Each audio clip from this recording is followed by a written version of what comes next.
Natatawa ako. Natatawa ako mga kaibigan. Hindi ko mapigil ang tawa ko, eh. Kasi yung face rally na tinatawag, mga kababayan, akala ko nga talaga, face rally. Yung pala, face to face na usapan lang diyan sa luneta. Nanawag pa ng katakot-takot na tao para lang makinig ng tsismis.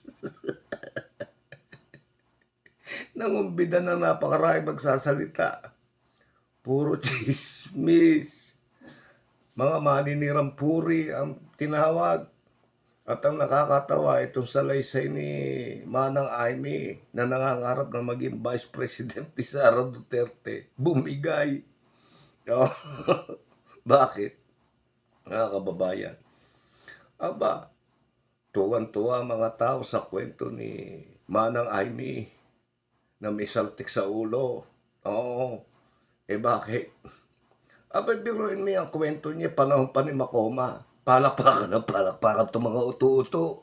Oo, akala ko ba naman ang ikukuwento ni Manang Aimee, yung pangkasalukuyan.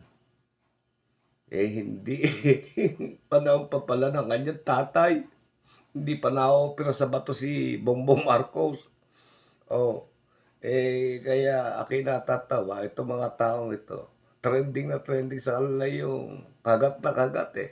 Ang hihilig niyo din pala sa mga tsismis, oo. Kaya imbes na unawain yung sinasabi na, ni Manang Aimee, pinaniniwalaan niyo, panahon pa ni Macoma, patay na yung pagong na alaga nila. Naku, magkape tayo.